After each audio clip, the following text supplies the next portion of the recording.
Before we meet our final inductee, Mike VanArsdale, let's check out Mike's reaction when he was informed of the honor by Jamie Pollard. One of the great things I get to do as an athletics director, and that is to share with some really special alums that they've been voted into the Hall of Fame. No way. You've been voted That's in by your crazy. peers. This fall, you will Okay. get inducted into the Iowa State Hall of Fame. All right. I'm really happy about that. Yeah. Well, that's great news, Jamie. That's great news. It's well earned and well deserved, and it'll be an honor for us to be able to do that for you and your family. Well, that sounds good. I'm looking forward to that. So, yeah, you don't think about stuff like that too much. Just recently, I think about 6 months ago, I started thinking about it because one of the guys who's in the Arizona State Hall of Fame was asking me, how did it go when you went into your Hall of Fame? And I was like, I'm not sure yet, but I'm pretty sure. Because Iowa State, there's just so many, there's so many people that are, that have earned that. So, you never sit around and I wonder when that's going to happen, but it's just not something I thought about.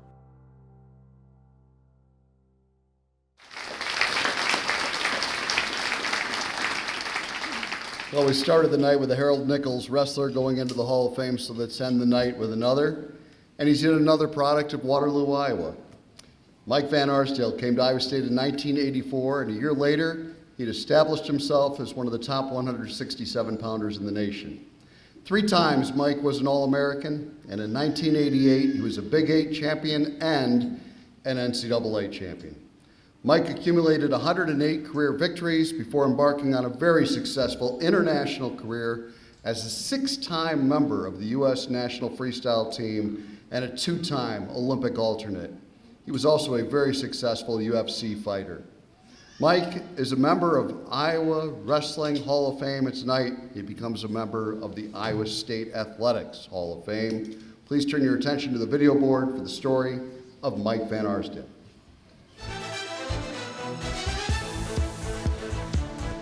Well, I'm from Waterloo, and the way I got into wrestling was just being from that community. We went to a lot of wrestling meets at the high schools, and it was kind of like a big thing in my neighborhood. I just started wrestling when I got permission from my parents to do so. I just started it and loved it. That's the key to sports, is you have to love what you're doing, and they couldn't keep me away from a wrestling mat. And I wanted to wrestle in as many tournaments as I could. There was other sports, there was football and basketball and other things I wanted to do, but I really love wrestling because I like the one-on-one competition. And that's how I got into it. That was really rough for me, and I'll tell you why. It's because I won the nationals in high school that summer, and that meant that I represented the United States in the world championships for 18 and under.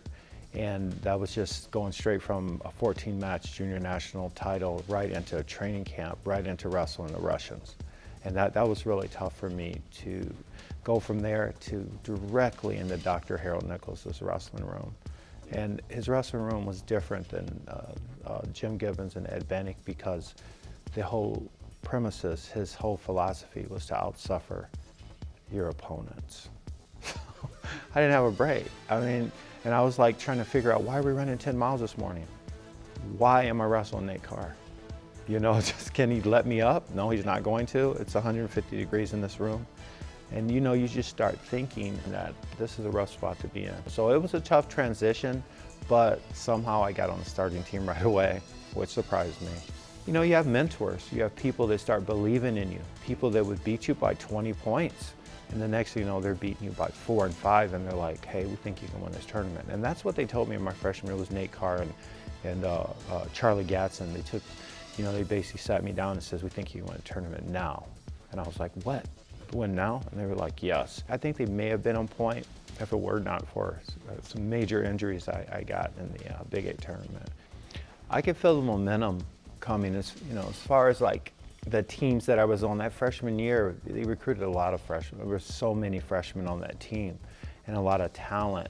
And basically, I think they were pushing us to see who would stay on the team. As a matter of fact, I can tell you for a fact, because I heard the coach say, I heard Dr. Nichols tell the coaching staff, make them quit. And I was like, what does that mean? Then I remember in the locker room there was a sign on the wall that said, those who stay will be champions. So I kind of figured it out. So that team was rough. We got 5th place, I believe, at the national tournament. There were some ups and downs that year.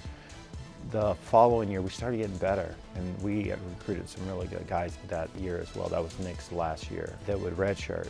But then my junior year is when we started winning everything. I was just expecting us to win. We'd go to tournaments and win every single, duel. I think we might have lost one duel, and then we didn't do so well at the NCAA tournament. But I think there was lessons learned from that, because I think the whole team regrouped. Individually, they regrouped. So that year I redshirted, we actually won the tournament. My senior year, I wanted to win the national tournament as, not just individually, but as a member of the team.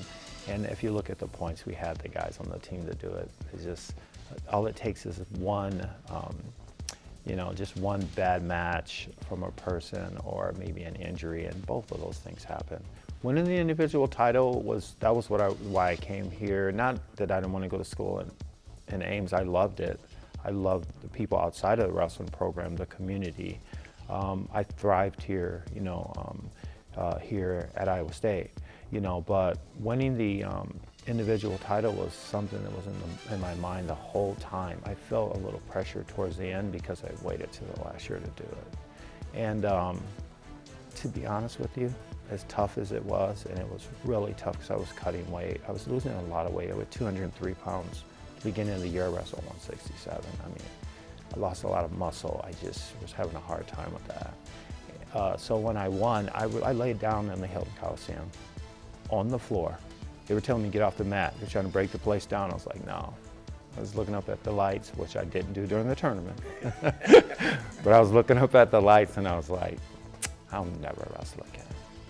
That was what was going through my mind. So I'll never wrestle again. Lo and behold, I wrestled 9 more years. I waited 3. Took a break.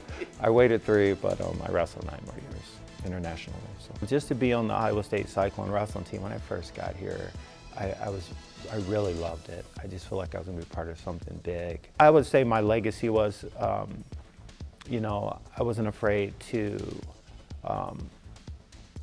basically to just lock up and take a guy from his feet to his back. I was looking to throw people. I was looking to entertain the crowd. I was looking to not just win, but to be entertaining. And I think I wrestled with my heart. I just want to send a message out to people that I went to school here with, my friends, all the people that were in school when I was in school here, to my Iowa State teammates, the wrestlers that were on the team with me, to my coaching staff here at Iowa State, and to the fans, and last but not least, to my family. I just want you guys to know that I love you. I know you haven't seen a lot of Mike VanArsdale because honestly, I put everything into my family. And I wasn't calling people. I wasn't hanging out with people. And you couldn't see me at the tailgate or at the game because I was doing what I was doing. Doesn't mean I don't love you. Doesn't mean I'm not still me. I'm still here, and I just want you guys to know that. To be a part of the Hall of Fame, it's like unreal. I'm not really understanding what's going on yet, I don't think. They could put anyone in that they want, so I feel honored to be going in.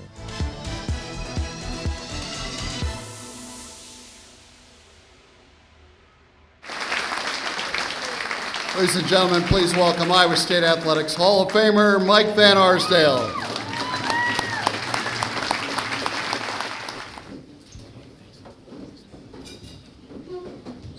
Oh, man.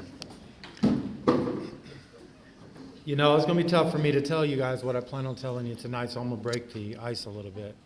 I used to write a lot of poems when I was training for whatever it was, and I just want to hit you guys with one of them real quick, just to lighten it up, because I'm a little nervous about being up here, but here you go. I dream about you every night. I chase you every day. I feel the pain that you require. You're not a game I play. I train for hours, which make days, and days that make weeks, which make up many years. I've seen your face when others can't. For you, I sweat bloody tears. 1,000,000 miles I spent running so that they would raise my hand. 1,000,000,000 pounds I lift for you to be first on your stand. Great wrestlers come and go, but your champions are few. Your best is my goal. Lord knows I've paid that toll. My love for you is true. All right. That's just one of many. The book will be coming out soon. I'm just joking. Guys, like I said, it's going to be tough because this is about family. This is about my family. And this is about some circumstances that I went through when I was younger and some decisions that my parents made when I was going through that. And I don't want to look at that table because I might start crying. So I'm going to look this way a little bit. But anyway, and it's about leadership that I got from my parents, or I definitely would not be standing in front of you here today. So looking back, and even before I went to kindergarten, I remember my father taking my brother and I for rides around in our neighborhood in Waterloo, Iowa. Sounds small, but it was big. I mean, huge. See, at the time, I was under the impression that our neighborhood right there in Waterloo was the entire world and everyone in it. And since everyone in the neighborhood seemed to know my father, I remember thinking to myself that everyone in the whole wide world knows my daddy. They called him Ernest, Ernie, Mr. VanArsdale, or Uncle Ernest, but he had nicknames. And one of those nicknames just happened to be Superman. I heard it all the time. I remember thinking to myself, grown people call my father Superman? He must be the real Superman, I tell myself, and I wanted to be just like him. Well, it didn't take long for me to discover something called sports.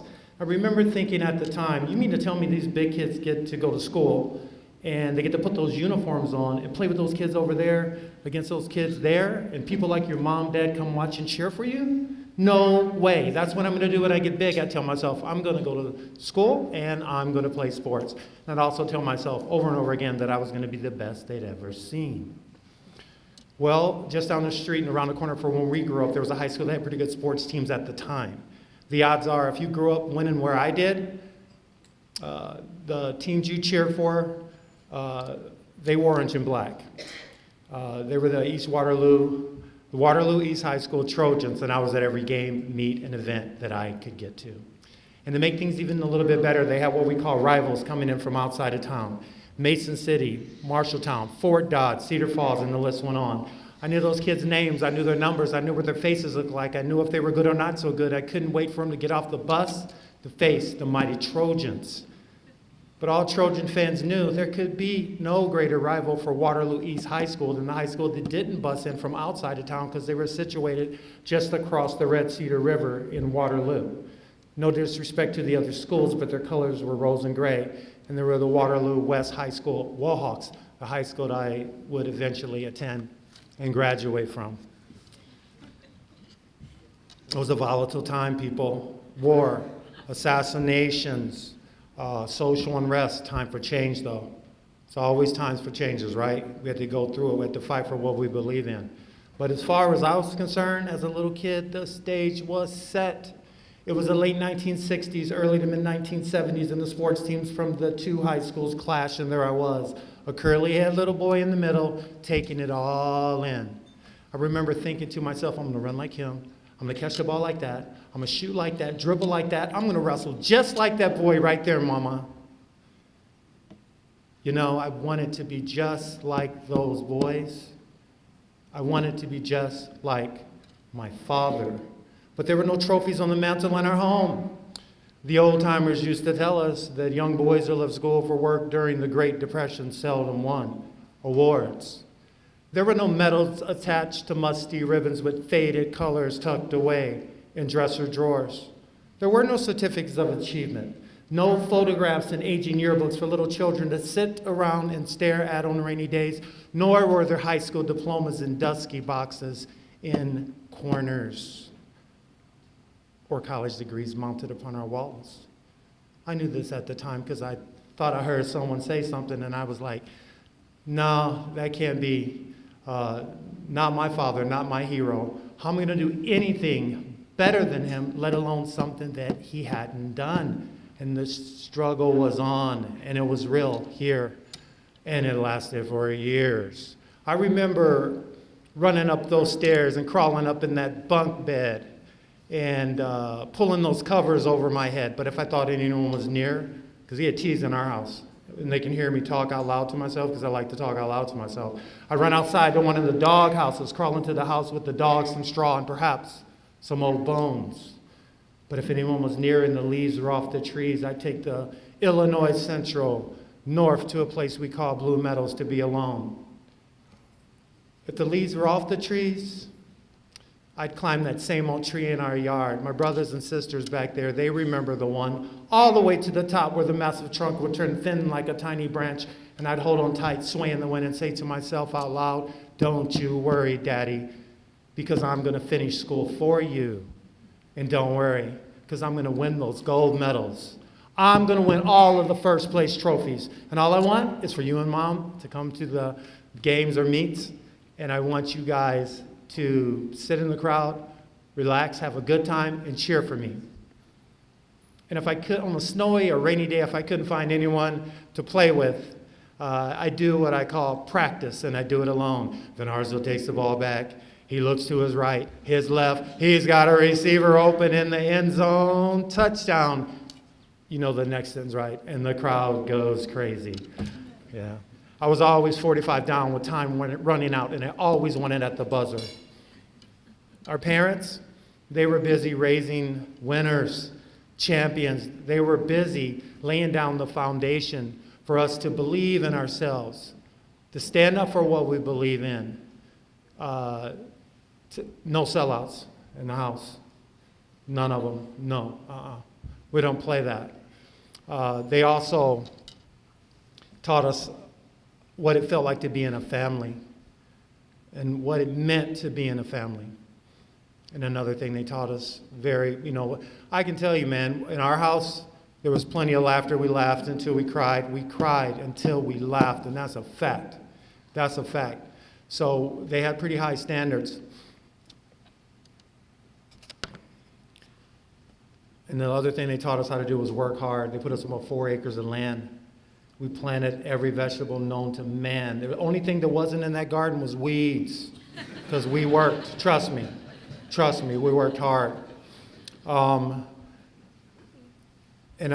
also had strawberry patch. We had grapevine. We had asparagus and rhubarb in that house. We had apple trees, pear trees, plum trees, cherry trees, and black walnut. We hunted fish, the rivers, streams, lakes, ponds, and fields of Iowa, and it wasn't for sport.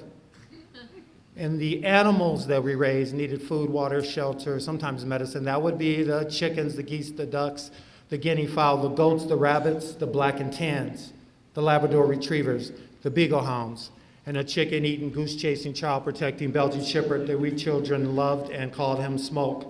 Our parents taught us what it meant to be in a family, not to sell out, how to become real mothers, how to become real fathers. Well, I'll tell you what. One day I found myself out by the chicken coop sitting in a pile of dirt with a cloud of dust overhead. I thought I heard something, but I couldn't quite make it out. But it was a child perhaps laughing or crying, but it was an echoey sound that kept going in and out. Then I thought I saw someone running, but it was a blur. And then there she was, sitting in here today. This is my sister Diane, holding my face in what was a V grip. She was asking me a question, but I couldn't quite make it out. She seemed distraught. Oh, there it was. She asked me, was I okay? And I answered her, no, I'm not okay. And then she said something that sent chills up and down my spine. She said, somebody get Mom and Daddy, somebody get Mom and Daddy, something's wrong with our little brother, something's wrong with Mike, and my name seemed to go on forever. And like a 7-year-old little boy would look up to his all-knowing big sister and ask her, what is wrong with me?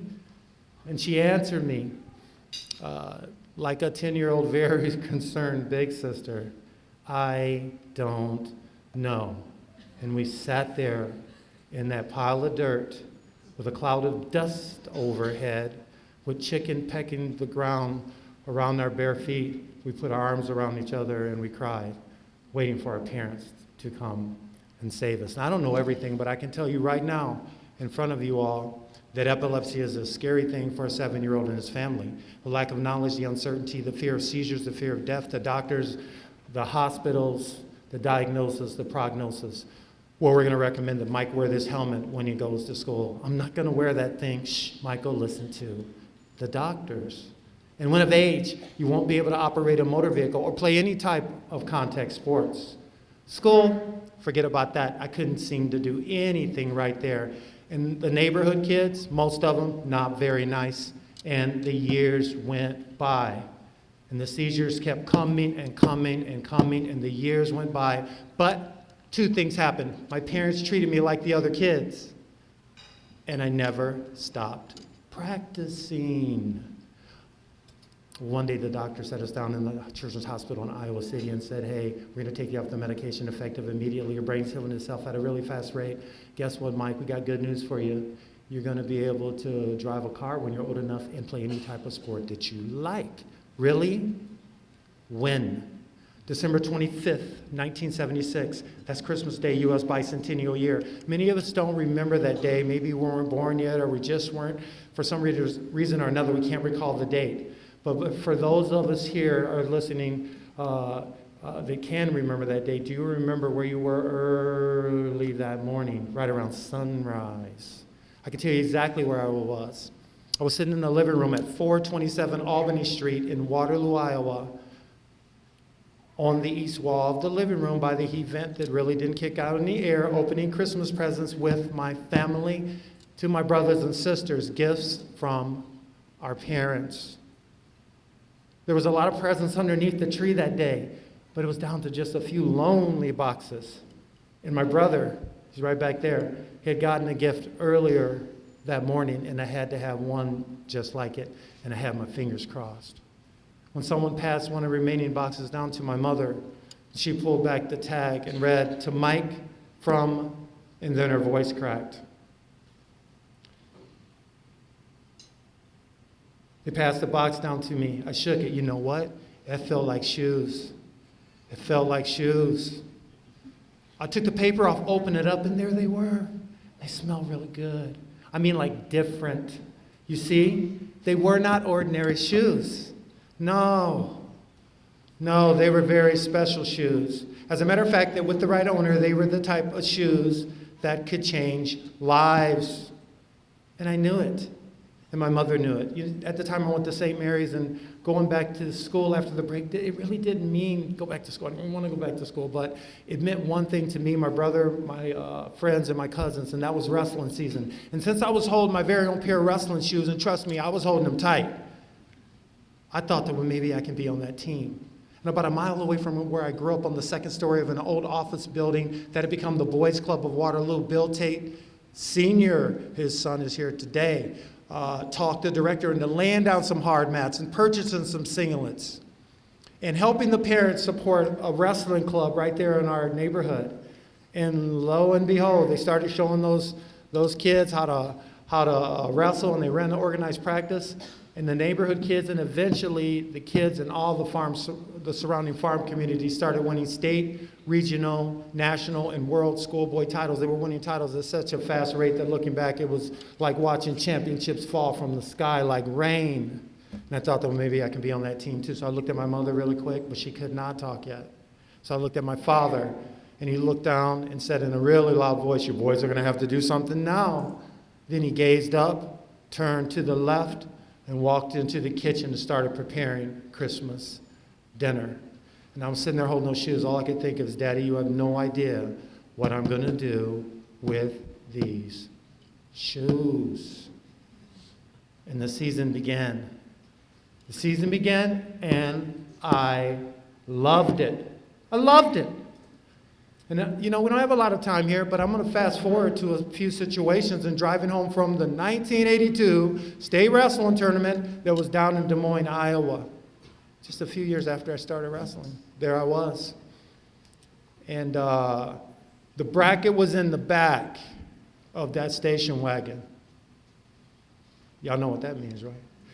Bracket was in the back. I had people sleeping here. I'm sitting in the front of my parents, something I hadn't done in a while, sitting in the front, and the highway's dark, but there's a light here, and he got the dashboard there, so I kind of like peeked over. I looked at my mother's face, then I peeked the other way, and I looked at my father's face, and I looked in the rearview mirror, I looked at my face. You know what? I saw 3 smiles, no words. Nobody was talking, priceless moment. I want to fast forward again. We talked about it, building right over there. the James H. Hilton Coliseum. My roommate played basketball at Iowa State. He used to always tell me that they would go up to the opponents when they come to Ames and say, welcome to the James H. Hilton Coliseum. Have a pleasant stay. Smile fades. So I told myself, the Nationals is in Ames? Oh, guess what? Every time I throw somebody to the back, I'm going to tell them, welcome to the James H. Hilton Coliseum. Guess what? It wasn't going my way. I was winning, but I was like just happy to win. Thank God I beat that guy. I get to the semifinals. I'm down by one, down for the first time in the tournament.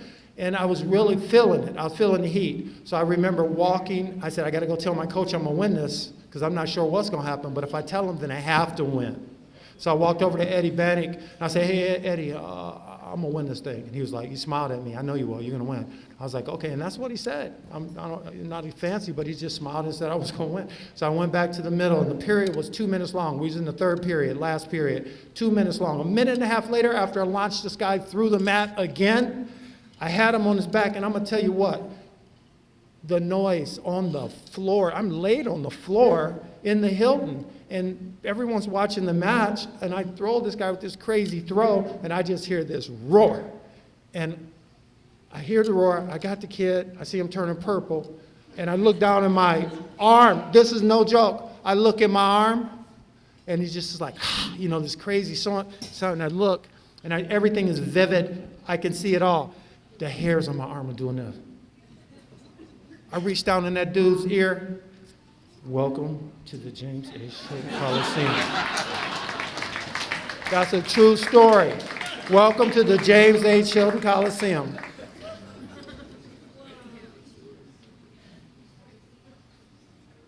Time out. I was telling too much, I was laughing too much, got thrown off a little bit. But anyway, I'm going to fast forward one more time, people, and that's home. And home to Colorado Springs from the 2000 Olympic trials that were held in Dallas, Texas. Guess what? Did not win. Didn't win. And trust me, I was having a major problem with that. But there was something an infinite amount greater in importance to my family and I than any Olympic medal could have ever meant to us, and that was that our father was sick there in Waterloo, and we knew it. And our mother was sick, and we did not know it. So I go out to check the mail, and there on top in a little square envelope was a letter from my parents, and it was the last letter I'd ever received from them. Last letter. So I sat there on the front stairs, opened it up, and it read, Dear Mike, we love you, and we'd like to thank you for wrestling. Man, that letter dropped limp in my lap. Thank me for what? Losing? Until I read on. We'd like to thank you for the pain and the suffering that you put yourself through. We'd like to thank you for the dual meets, the tournaments, the wins and the losses. We'd like to thank you for the late night drives home. We'd like to thank you for the places that we visited, the people that we met, the food that we ate, and we would like to thank you for helping to bring more joy and happiness into our lives. I must have read that letter 15 times that day. Haven't read it since.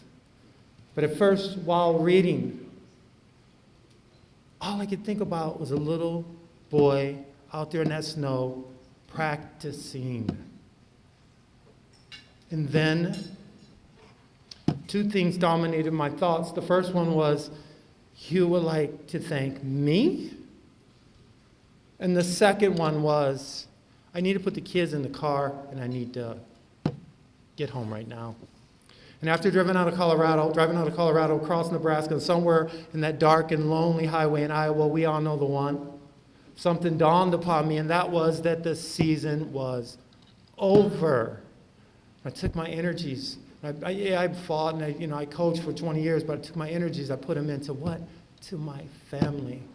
With Vicky, Kylie. I put into Kylie, Stevie, Tori, Sydney, and Mikkel. we tucked those kids in. We told the stories. They listened. My face that way. We told the stories. We had our pizza night, our movie night, we had our taco night. I went and watched them play sports. We took them to school. It's almost like we were isolated from the world. But people were in and out of the house, and they had plenty of friends. We were just isolated from the world. It was us versus the world. That's what it seemed like to me. I thought it was going to last forever.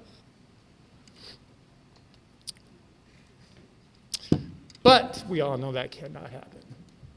So I was dropping my oldest off at the University of Notre Dame. You know what? I'm a proud dad. I'm dropping my daughter off at school, the oldest. She's the leading example of what's going to happen. You know, others followed, you know, and things like that. You know, everybody has their own thing they do, but I'm dropping her off, and I'm in that room, and I'm trying to think, is there something I'm missing here? I mean, I think she got everything. I mean, is she going to, do we need to take her out to eat again? Does she need some more of this or that? Is she going to be okay? And as we were leaving that room, I was trying to contemplate, how am I going to drive back to Arizona after this? That was a tough drive. But on her desk, there was a picture that looked like it went to a war zone of my parents, of her grandparents, on a little picture frame. And I caught my eye on the way out. So, and I'm not looking over there. But it caught my eye on the way out. And I turned to her, oh, you got a picture of Granny and Papa on your desk. But she was in total tears. She told me that she felt like she had been cheated because they passed away. And she felt like they were her inspiration. I didn't know she was carrying that thing around in her pocket since she was 4. But that's the case. So there's just something there's 2 things I want to say. One of them involves the wrestling, but this last thing is just real simple. Doesn't matter if you're playing volleyball. It don't matter if you're playing football. It doesn't matter if you're playing basketball. It doesn't matter if you're wrestling. It doesn't matter what sport you're playing in. I'm proud to go into the hall with you guys, by the way. But it doesn't matter what sport you're playing, because you know what?